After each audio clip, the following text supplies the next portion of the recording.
Hola Susi, nuevo programa de la Calmería. Hoy tenemos un programa muy especial, Susi. ¿Qué te parece? ¿Qué opinas? Rafa, la calmería está de gala con este episodio porque realmente ha sido un sueño hecho realidad el contar hoy con el doctor Javier García Campayo, quien desde el corazón y de la enorme generosidad que tiene, ha querido venir a compartir sus conocimientos, su expertise de mindfulness y de compasión con nuestra audiencia para poder llegar a más personas y poder ayudar a mejorar la calidad de vida de las personas que escuchan la calmería. Así es que sumamente contentos, Rafa, sumamente felices y agradecidos desde el corazón con el doctor García Campayo por haber aceptado esta invitación y haber dado pues su tiempo, su amor para este proyecto tan hermoso que tenemos. Y para mí, de verdad, es un gozo haberlo escuchado. Desafortunadamente, pues no estuve en el programa porque tuve una situación personal de salud que me impidió estar ahí.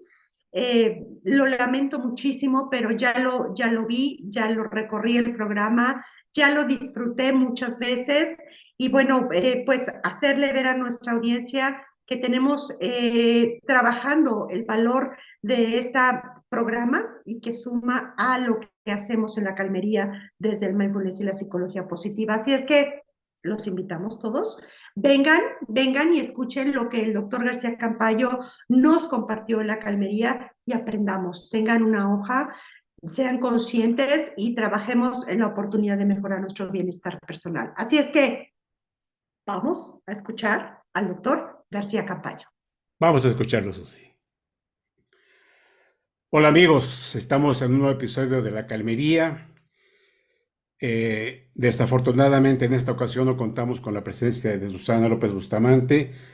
Un contratiempo con su salud le impide estar con nosotros, pero como si estuviera aquí en este episodio nuevo de la Calmería. Y hoy, bueno, pues nos vestimos de más que de lujo, pues tenemos en este podcast la presencia del doctor Javier García Campayo.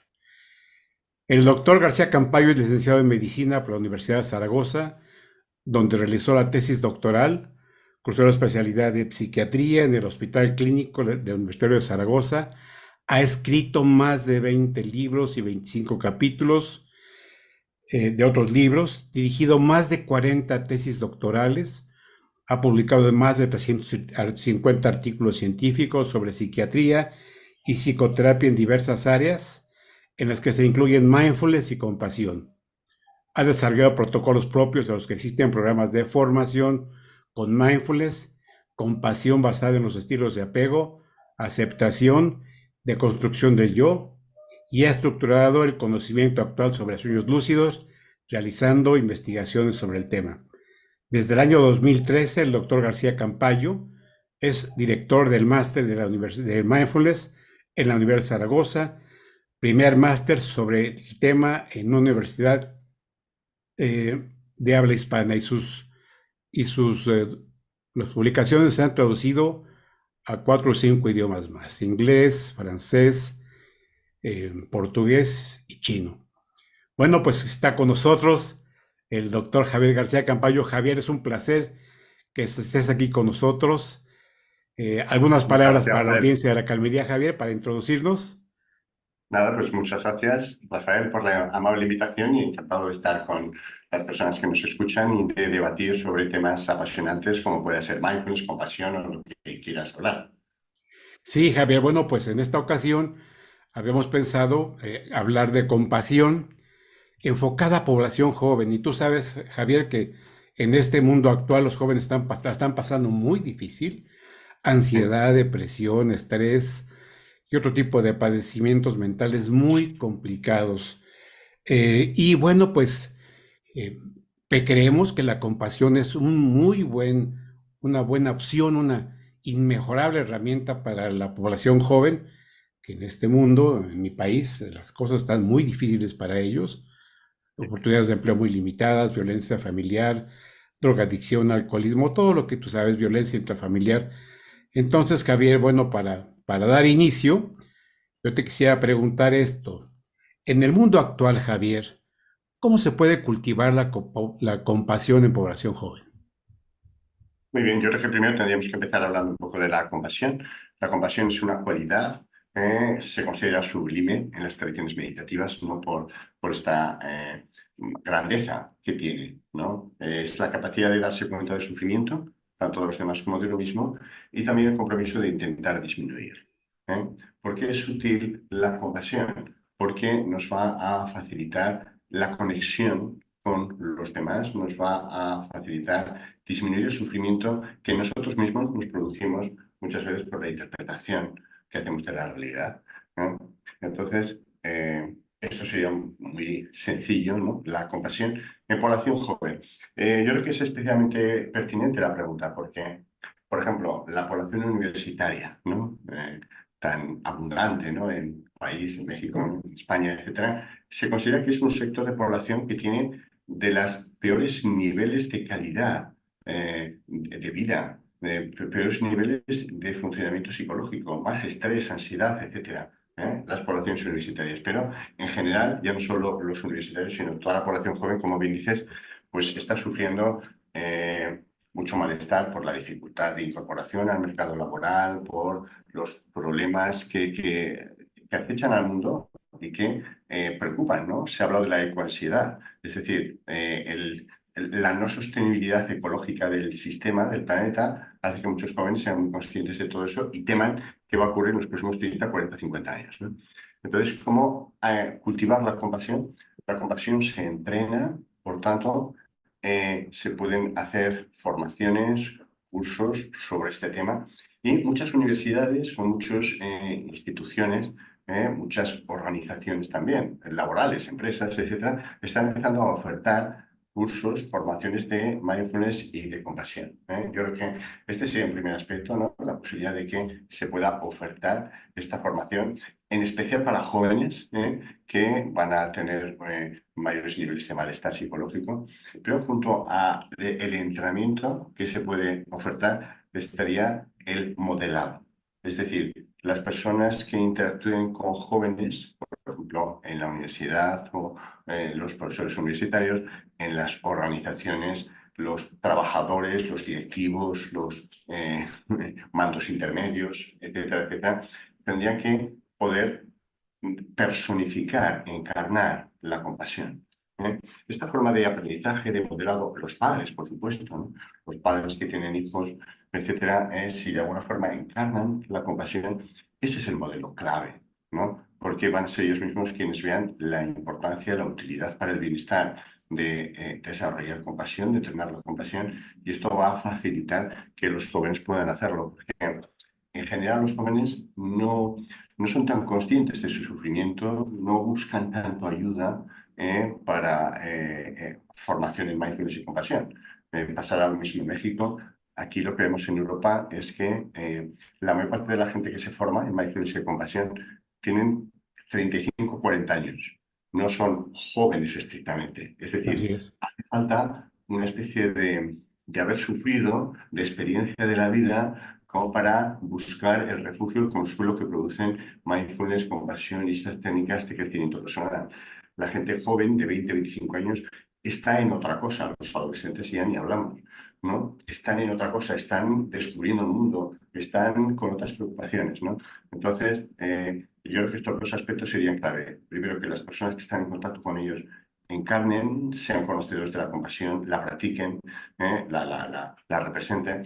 Y segundo, la posibilidad de ofertar a estas poblaciones en donde estén, ya sea en la universidad, ya sea los lugares donde trabajan, etcétera, ya sea en la casa también, ¿no? Que los padres puedan de alguna forma practicar mindfulness, compasión con ellos. A mí me gusta practicar con mis hijos mindfulness.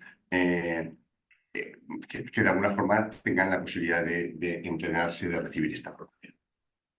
Sí, Javier, si no entiendo, si no entiendo mal, nos dices que se requieren mentores, se requieren Sí, padres, maestros, gente eso que es. los guíe, gente ya madura, que ya Sí, haya sufrido, que haya tenido pues lo que pasa en la vida, ¿no?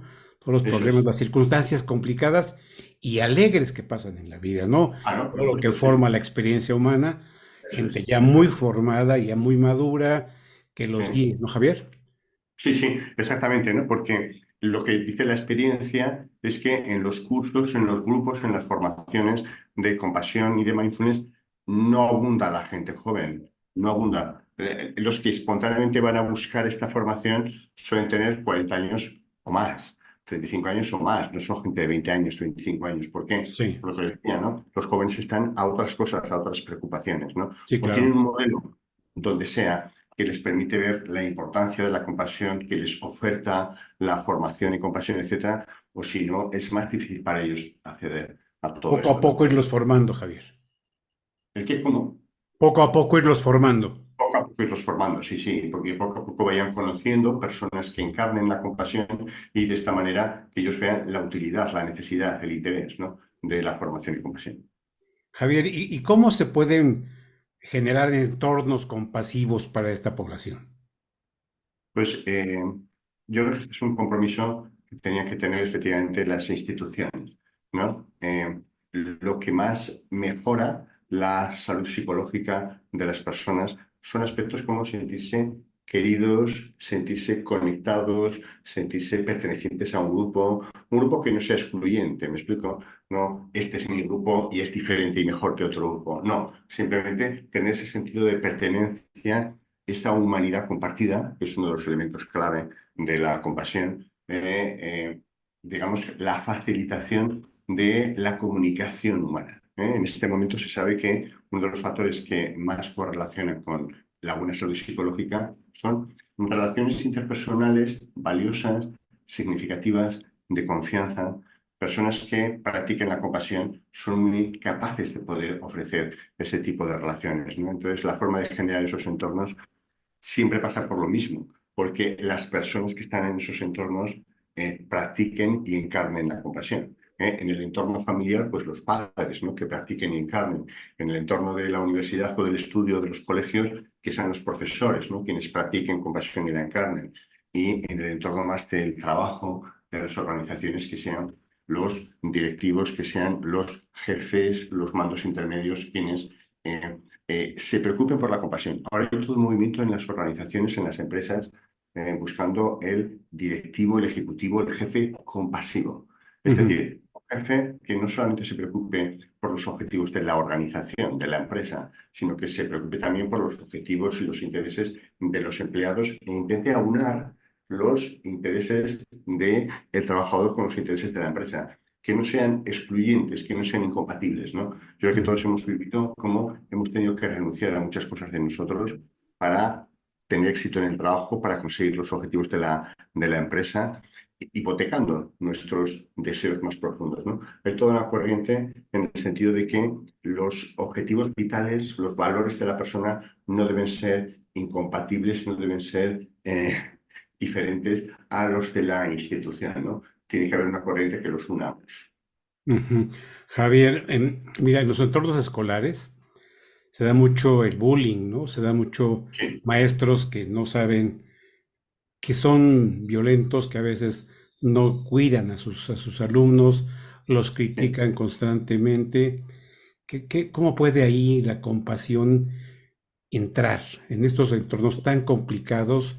Te digo, lo, bullying en la familia, a veces los padres generan un apodo por ahí, los primos, los tíos, en la escuela, que es muy difícil, ¿no? Que causa situaciones que llevan a resultados muy graves, ¿no? ¿Qué se puede hacer ahí, Javier? Ahí la recomendación sería que la propia institución tomase medidas, entrase dentro de lo que es la filosofía del colegio, del instituto, de la universidad, la protección ante el bullying, ¿no? Eh, Aquí en España, en general en Europa, hay protocolos muy estructurados de defensa de los alumnos cuando sufren bullying, protocolos que se pueden poner en marcha por el propio alumno, por los padres, por los profesores, ¿me explico?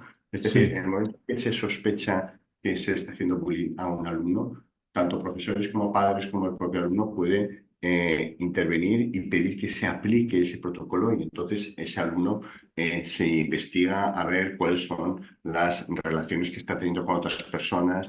Aquí en Europa es mucho más frecuente que sean los compañeros más que los profesores quienes produzcan el bullying. ¿Me explico? Claro. Sean Entonces, se intenta aplicar eso, se intenta separar al alumno de esa clase o de esos compañeros que le están produciendo el bullying y se les da apoyo psicológico, que muchas veces ese apoyo tiene que ver con mindfulness, compasión y temas de este tipo, ¿eh? Yo creo Sí. que hace falta una educación importante, para los alumnos, para que muchas veces en el bullying lo que ocurre es que un agresor ataca a alguien que sufre bullying, pero el resto de la clase no hace nada. Es conocedora, lo sabe, pero no interviene, ¿no? Ujú. Entonces, el concienciar a los alumnos de que ellos no pueden quedarse neutros, que no pueden no hacer nada, ¿no? Si saben que a un compañero le están haciendo bullying, aunque ellos no sean parte, no sean el agresor, no pueden quedarse sin hacer nada, tienen que apoyar, y la forma de apoyar es dar parte a los profesores, a la dirección, a quien sea, de que está ocurriendo eso para que reciba ayuda y se aplique este protocolo de bullying, que digo que es lo que generalmente protege a estos alumnos. Muy bien, Javier.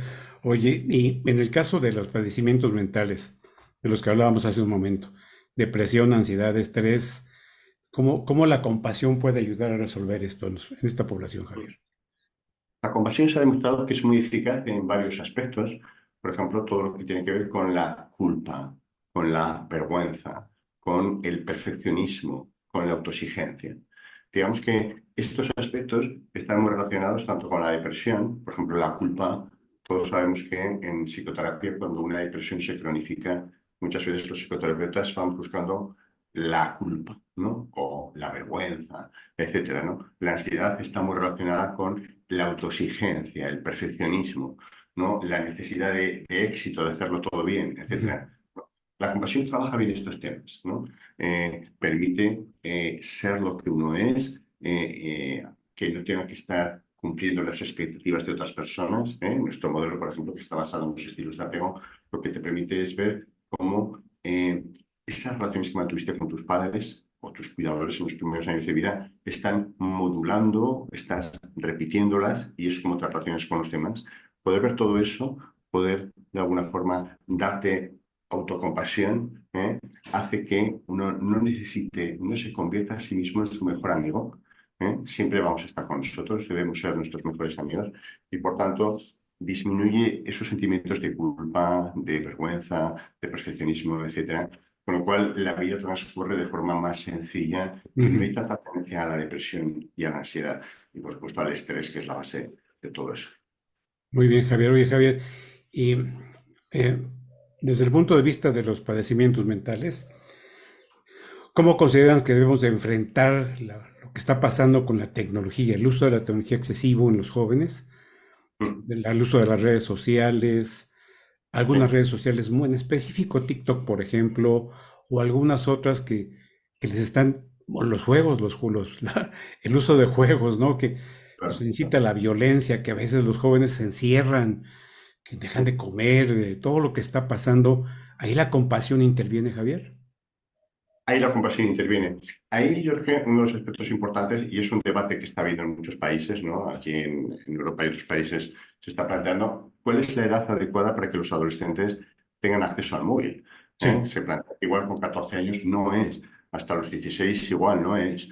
Entonces hay todo un debate, o por ejemplo se plantea si en los institutos, si en los colegios no se les debería dejar ir con el móvil, ¿no? Yo creo que la compasión desde luego es muy importante, pero en este tipo de adicción, que es una adicción, ¿no?, a las nuevas tecnologías, la limitación del acceso de los adolescentes, sobre todo ocurren adolescentes, a estas tecnologías, por lo menos hasta cierta edad, sería importante, ¿no? Porque ese cerebro no está suficientemente formado y genera adicción a esos estímulos, o las de TikTok, por ejemplo, otras redes, ¿no? A esa necesidad de refuerzo social que producen los likes, ¿no? Yo tengo pacientes en la consulta, chavales jóvenes, y su mayor preocupación era que solo tenían 2.000 amigos en Facebook, ¿no?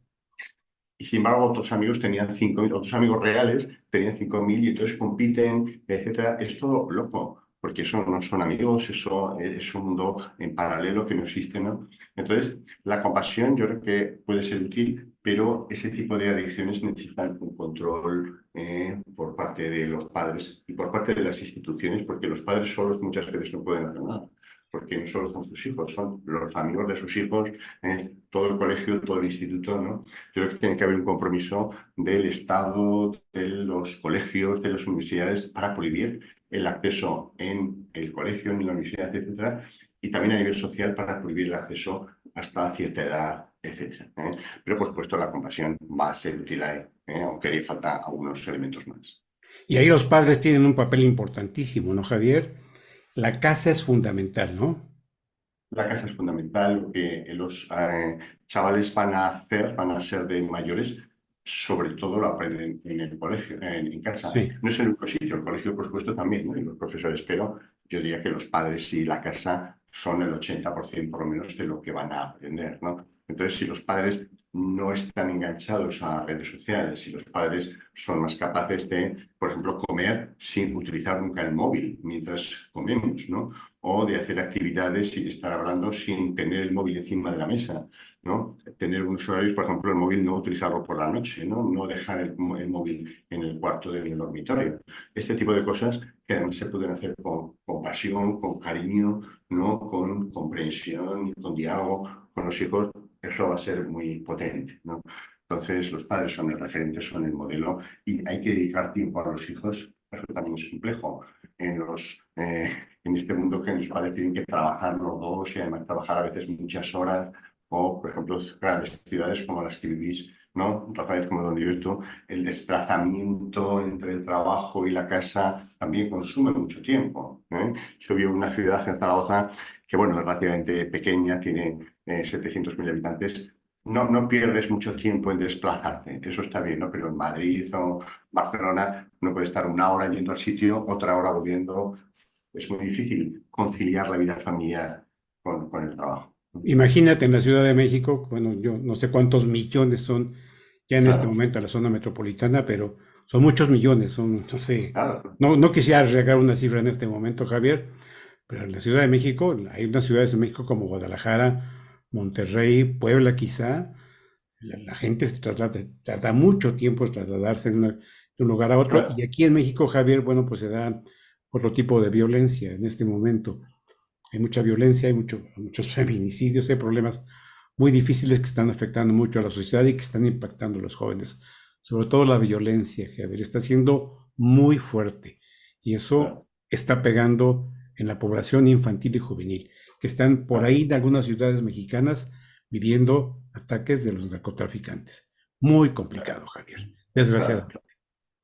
Sí. ¿Qué recomendarías en ese caso, Javier? Tanta violencia que está afectando a la población infantil y juvenil. Ahí la verdad es que es difícil, ¿no? Porque de nuevo yo creo que eso se escapa a lo que un individuo aislado puede hacer, ¿no? Es decir, tú puedes en tu casa, con tu familia, no sé, ser muy compasivo, tener ese modelo, ayudar, etcétera, pero cuando sales a la calle, la violencia que emana, ¿no? De las calles, de la interacción entre la gente, va a invadirlo todo. Yo creo que eso de nuevo hace falta una especie de compromiso social de ir viendo cómo se puede ir reduciendo quizás las diferencias sociales, ¿no? Yo pienso que eso es uno de los aspectos importantes y que las instituciones, los estados, los gobiernos tomasen muy en serio el tema de la violencia para llegar a una especie de acuerdo nacional para disminuir. Es muy complicado, ¿eh? Porque en todas Claro, partes sí, va incrementando la violencia, ¿no? Pero sí, sí, sí, Javier. no. Sí, Javier. Oye, Javier, ¿y qué tipo de prácticas recomendarías a los jóvenes o a los padres y a los jóvenes para poder desarrollar su compasión, autocompasión y su yo compasivo, Javier? Sí. Bueno, el desarrollo de la compasión sobre todo va ligada a gestos compasivos, ¿eh? La expresión del afecto tiene que hacerse de forma corporal, ¿no? Hay una serie de gestos compasivos, desde el abrazo a uno mismo, desde el acariciado de la cara, de pecho, abdomen, brazos, etcétera. Es decir, en un primer nivel uno tendría que familiarizarse con estos gestos compasivos, ¿no? Con estas forma de expresarse afecto a uno mismo, algo que seguramente lo hacemos con otras personas, pero no tanto con nosotros mismos. No estarían las frases compasivas, ¿no? Uno tiene que empezar a mirar el diálogo interno, la forma que uno habla consigo mismo, que Ujú. generalmente puede ir muy frecuentemente con insultos, con críticas, ¿no? Decirme a mí mismo soy un desastre, soy un fracaso, etcétera. Eso habría que modificarlo, ¿no? Habría que decirnos lo que le diríamos a un amigo, a una persona querida, cuando las cosas nos van mal, ¿no? El utilizar palabras más de apoyo, las frases compasivas se entrenan, ¿no?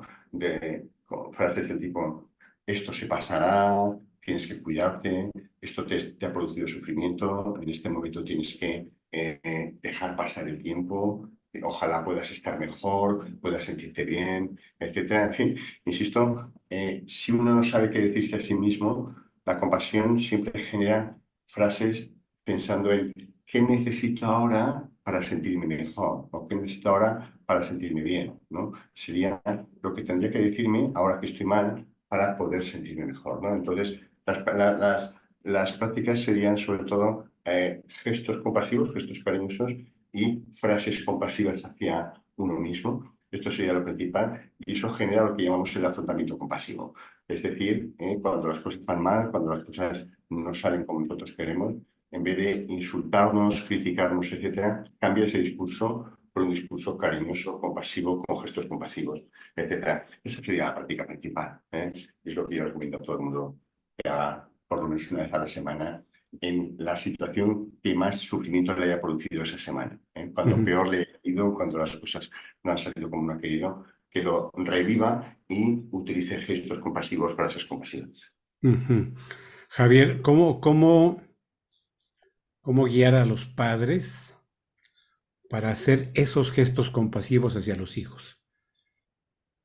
Y yo creo que lo primero que tiene que hacer uno es consigo mismo, ¿no? Quiero decir que eh, nosotros, por ejemplo, aquí en España, la generación que vivió la posguerra no era especialmente cariñosa, expresiva. Fue una época dura, tuvieron que vivir en un entorno duro de supervivencia.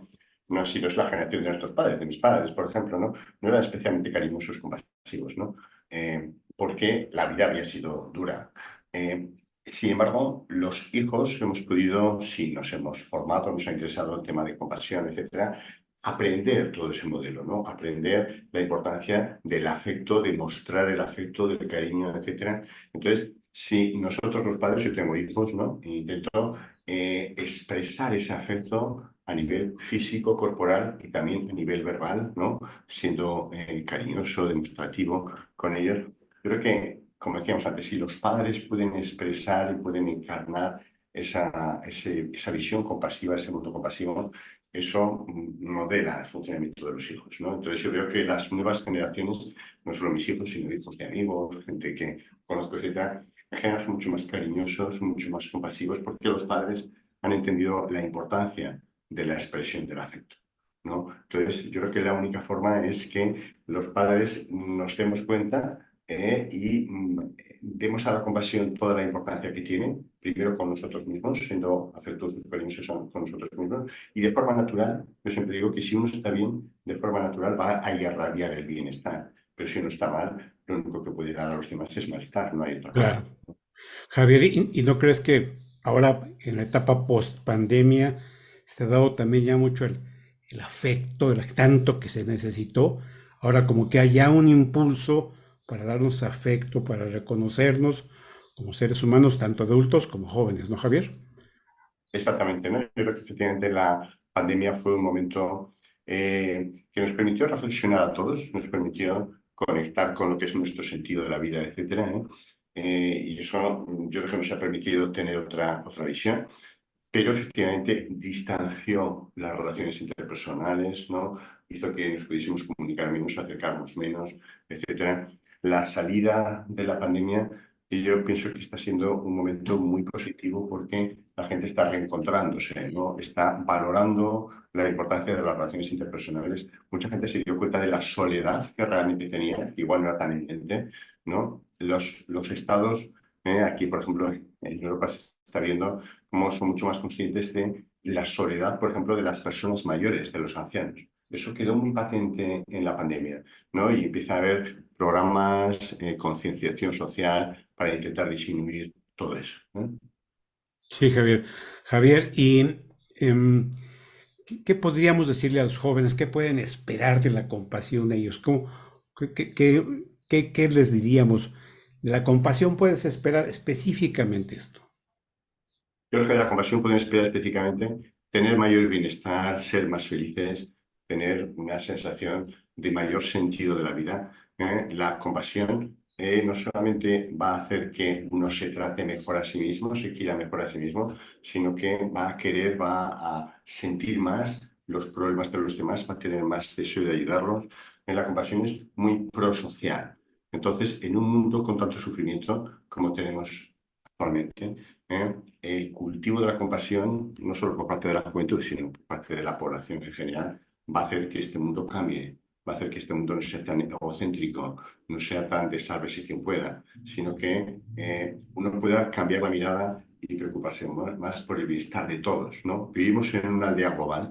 Aquí, si nos salvamos, nos salvaremos juntos como planeta.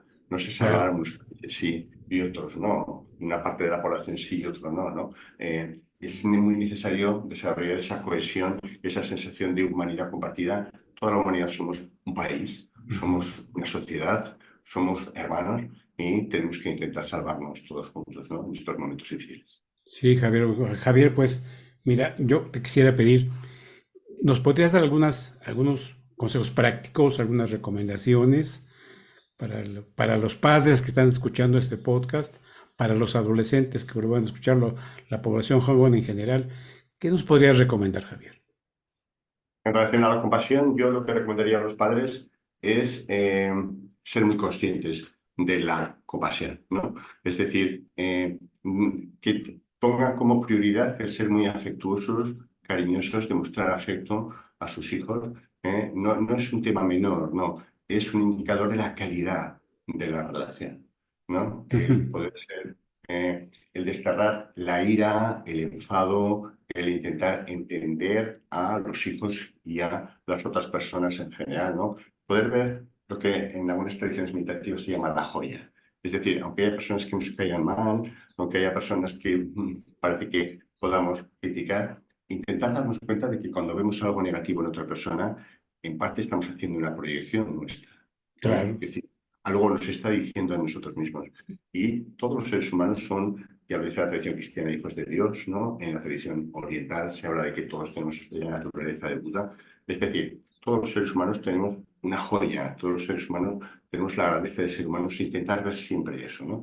Creo que los padres tendríamos que hacer eso y transmitirlo a los hijos, es decir, que viesen también esa visión, igual que nosotros, ¿no? Y los jóvenes, la recomendación también sería esa, ¿no? El intentar desarrollar esa sensación de solidaridad, ¿no? Esa sensación de conexión, de compañerismo con los otros jóvenes, ¿no? En la universidad, en el colegio, en los sitios donde trabajan, etcétera. Una sensación de que todos somos una familia, y el trabajo de la compasión no solamente de modo formal, ya hemos dicho, con gestos compasivos, con frases compasivas, Ujú.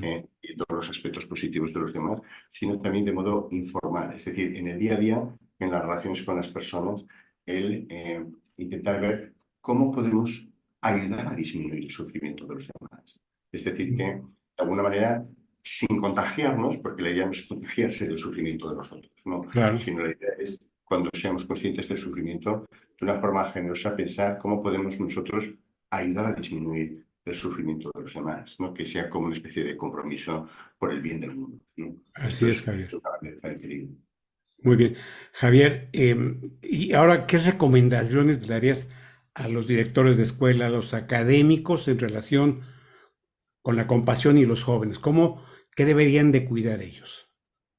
Yo creo que lo que deben de cuidar ellos lo mismo es, por un lado, práctica personal, sería lo ideal, no siempre es fácil, pero si no van a poder hacer práctica personal de compasión, de mindfulness, preocupación institucional, es decir, las poblaciones jóvenes tienen un malestar psicológico mucho mayor que otros grupos de población, que las personas de 40 o 50 años. Entonces, desde la institución que ellos estén, ya sea universidad, una empresa, lo que sea, pensar en la importancia de crear programas para facilitar el acceso a la formación, a la práctica de la compasión allá donde estén. Entonces, que formase parte de la política, de la filosofía, de la cultura de la institución. Muchos colegios, aquí por ejemplo en España, están ofertando mindfulness y compasión de forma sistemática. Las Ujú. universidades, casi todas, están ofertando mindfulness y compasión, ofertando, no pueden obligarla, ¿no? Pero son créditos transversales para cualquier carrera, para cualquier grado. Yo creo que esta sería la filosofía, ¿no? Hacerse consciente de la importancia de ofertar mindfulness y compasión y poder ofertarlo, ¿no? Y de manera que quien quiera, porque claro, no puedes obligar a que los jóvenes o la población que sea se forme, aprenda este tipo de técnicas, pero si las ofreces y enfatizas la importancia, muchas más personas van a practicar. Muy bien. Javier, mindfulness y compasión, las dos alas de la sabiduría, ¿no? Sin duda. Van juntas, tienen que ir juntas, no importa el orden, no pueden empezar por una u otra, pero es cierto que ambas, si se practican, cambia la vida personal y va a ayudar a cambiar la vida del mundo. Muy bien, Javier. ¿Recomendaciones para los jóvenes, Javier? Para los jóvenes, las recomendaciones ya las hemos comentado también, ¿no? Sería el darse cuenta del sufrimiento que tienen, ¿eh?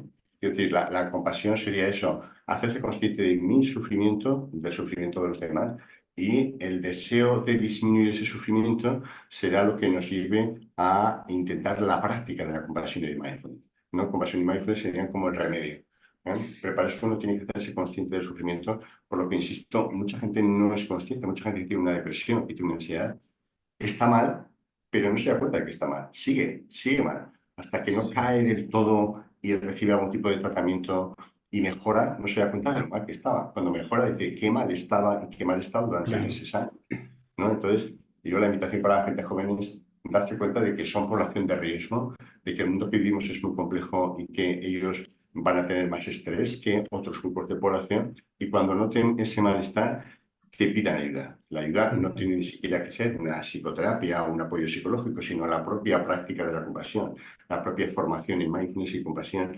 herramientas que permitan prevenir en ellos el malestar. Sí, Javier. Bueno, pues para que nuestra población entendiera un poco más y sobre todo los escuchas, ¿no? Sufrimiento que es, bueno, pues lo vemos en la calle todos los días, en el transporte público, la gente preocupada, ansiosa, corriendo a tomar el vehículo, el transporte, el metro. Los chicos, bueno, pues los exámenes, ¿no? Que tanto los hacen sufrir, las tareas, los maestros, la vida en sí tan complicada, llegar a la casa a comer, transportarse también, ¿no? Las madres que viven solas con los hijos. A ese es el sufrimiento al que nos referimos, ¿no, Javier?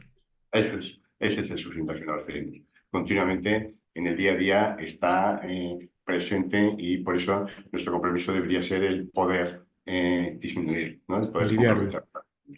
Sí, Javier. Bueno, Javier, y bueno, para que nuestra audiencia tenga una referencia más clara de lo que es la compasión, ¿qué llevó a Javier García Campayo a la compasión? Bueno, yo he meditado desde que era joven, ¿no? Me interesó siempre las tradiciones orientales, la meditación. Antes de que se llamase mindfulness, ¿no? Antes de que ocurriese el movimiento mindfulness, me interesaba la meditación. Y la compasión es como la motivación para practicar, ¿no? Generalmente cuando vamos hacia la meditación, cuando empezamos a practicar, nuestras motivaciones son muy egocéntricas, es decir, yo medito para estar yo bien, ¿no? Esa es un poco la visión. Pero las tradiciones meditativas insisten siempre en la importancia de salir de ese autocentramiento, de ese egocentrismo, y incluir a otros seres vivos, a otros seres humanos en esa motivación, ¿no? Y darse cuenta de que si nosotros estamos bien, vamos a ayudar a que otras muchas personas estén bien, ¿no? Y de alguna forma ver el sufrimiento de otras personas es lo que nos estimula, nos motiva a practicar para intentar ayudar a esas personas, ¿no? La mejor ayuda que podemos dar para el sufrimiento no es material, aunque por supuesto la ayuda material es muy importante, sino el poder transmitir estas técnicas, mindfulness, compasión, porque son las que realmente acaban con el sufrimiento, ¿eh? Más allá, porque hay mucha gente que no tiene ningún problema material, pero sufre muchísimo. Sí, claro. Sí, claro. Entonces, estas técnicas son las que ayudan a disminuir el sufrimiento. La compasión sería la motivación auténtica, es el compromiso para intentar disminuir el sufrimiento de los demás, también de uno mismo, y es la motivación para la práctica. Javier, y bueno, pues tú has escrito muchos libros, Javier, que la gente lee es ávida y escribes uno nuevo y ya estamos buscando cómo comprarlo. de tus libros, ¿cuál significa más para ti? De mis libros, Sí, eh, esto es como elegir entre un hijo, ¿no? Es es difícil. lo que te iba yo a Eh, decir, son como un hijo los libros, ¿no? Bueno, he escrito libros sobre mindfulness, un manual de mindfulness, un manual de compasión, pero quizás de los dos libros, digo dos, que más me gustan o pienso que pueden ser útiles. Por un lado está uno de aceptación, porque la aceptación me parece que es nuclear en el Sublime. mundo actual occidental. Entonces, es el libro de aceptación. Y luego también, como cuando uno profundiza en la meditación, va encontrándose con aspectos de no dualidad, de vacuidad, aspectos de constructivos. A mí me fascina todo lo de constructivo. Este libro de vacuidad y no dualidad me encanta, pienso que es una buena revisión, muy práctica, porque hay muchas prácticas sobre ese tema, ¿no? Lo que pasa es que es un libro que requiere haberse formado antes en meditación. No es un libro para principiantes. Pero cuando ya se lleva un año, 2 años, algún tiempo, la meditación es un libro que te aclara porque sería el final. Un libro que tanto el de aceptación como el de vacuidad y notoriedad son dos libros que yo recomiendo mucho para gente que ya lleve un año, 2 años así meditando, porque les va a abrir un campo enorme. Muy bien, Javier. Javier, bueno, en 2013 el mundo era diferente, muy diferente. Y ahí te inicias tú en mindfulness. Tu psicólogo ya psiquiatra, con una práctica de psiquiatría enorme, académico, ¿qué te llevó a mindfulness, Javier? ¿Por qué Bueno, me llevó Tú a eres amigo mindfulness. de John Kabat-Zinn, has tenido relación con la crema innata del Bueno, mindfulness y del budismo. Entonces, Javier, ¿qué te llevó a mindfulness? bueno, yo como he comentado, practicaba la meditación desde que era joven, ¿no? Desde los 15 años, es decir, desde hace 30 años antes de ese momento. Pero yo soy psiquiatra, me ha interesado la psicología. Psicólogos y psiquiatras no podíamos abiertamente decir que practicábamos meditación o que utilizábamos una meditación en terapia, porque acababa con nuestra carrera hasta más o menos esa época, hasta el 2010 aproximadamente, en que mindfulness llega a Europa y empieza a estructurarse como una corriente psicológica importante. Y entonces lo que me decidió a meterme a fondo en mindfulness es que por fin podía mi gran afición, mi gran motivación en la vida, que es la meditación, que ha sido siempre para mí mi norte, unirlo con mi profesión a la que amo, ¿no? Que es la psiquiatría, y poder que fuésemos juntas a partir de ese momento, ¿no? Para mí fue una gran alegría porque desde entonces he dedicado, siempre me gustó la psicoterapia, ¿eh? Yo hice psiquiatría sobre todo por la psicoterapia, pero me permitió utilizar principalmente la psicoterapia con la que yo me siento más identificada, que es todo lo que tiene que ver con mindfulness y tercera generación, aunque las otras psicoterapias son muy útiles también, ¿eh? Pero eh, yo me identificaba mucho más con mindfulness. Javier, y bueno, pues ya un poco para terminar, en uno de tus libros recientes hay una anécdota tuya de tu abuela, lo que ¿Sí? te dice tu abuela. ¿Por qué no nos platicas, Javier, eso? Bueno, yo efectivamente en estos libros, sobre todo en los últimos, ¿no? Hablo más de temas personales, no por ninguna razón, sino por ejemplificar que el sufrimiento es generalizado, ¿no? Y por ver cómo los seres humanos siempre han utilizado mindfulness de alguna forma, ¿no? Yo, de alguna forma, la tesis que planteo es que nuestros abuelos, supongo que en México exactamente igual, en toda Igualito. Latinoamérica, igualito, ellos tenían profundas creencias religiosas, espirituales, ¿no? España era un país profundamente católico, ¿eh? Y estas personas que estaban muy acostumbradas a sufrir, mis abuelos que vivieron la guerra, etcétera, ¿no? Pues bueno, ahí, eso era sufrir, ¿no? Entonces, estaban muy acostumbrados al sufrimiento y eran muy capaces de gestionar el sufrimiento, ¿no? Actualmente se considera que la muerte de un hijo es el mayor sufrimiento que puede tener un ser humano y yo creo que está claro, ¿no? Y mucha gente se recupera muy malamente de eso, con muchas dificultades, ¿no?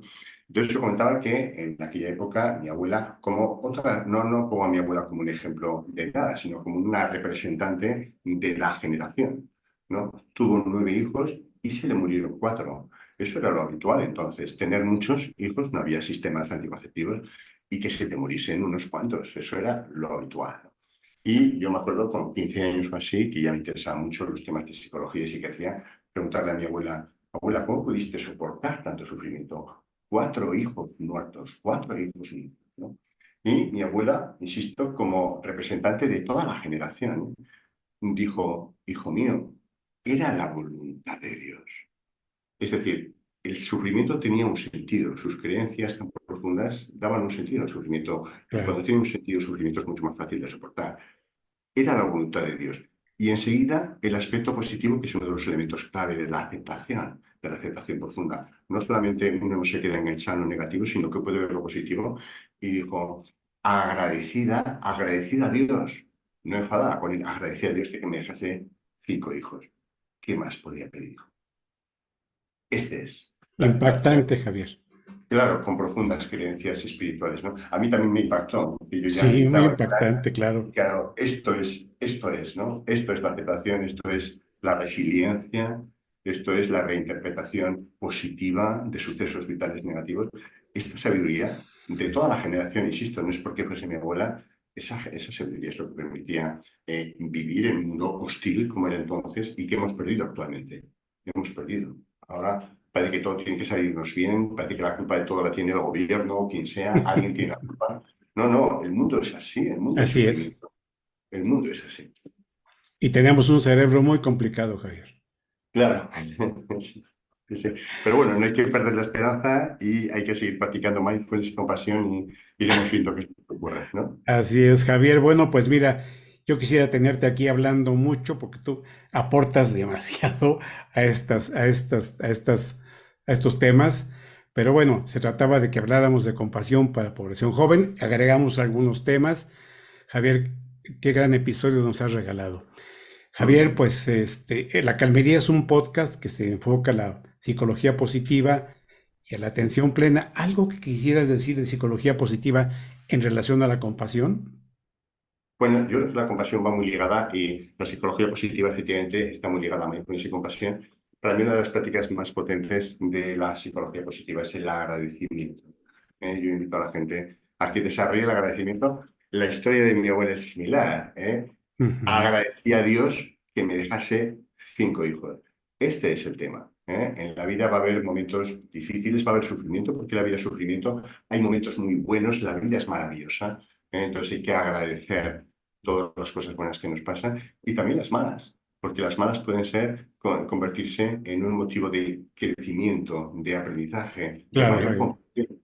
¿No? Si yo soy consciente del sufrimiento, puedo entender el sufrimiento de los otros, puedo tener más motivación para ayudar a otros, ¿no? Entonces, agradecer, que es para mi gusto, la práctica principal y más potente de la psicología positiva. Cuando las cosas nos van bien, porque nos van bien, y cuando nos van mal, porque es una forma Porque de nos va crecimiento. mal. Eso. Javier, pues muchas gracias por tu tiempo, gracias por todos los conceptos que has vertido hoy. Estoy seguro que a nuestra audiencia le va a llamar muchísimo la atención todo lo que tú has dicho hoy, siendo quien eres, Javier García Campayo. Javier, bueno, pues nosotros acostumbramos decir una frase célebre al final. ¿Quisieras decir una tú?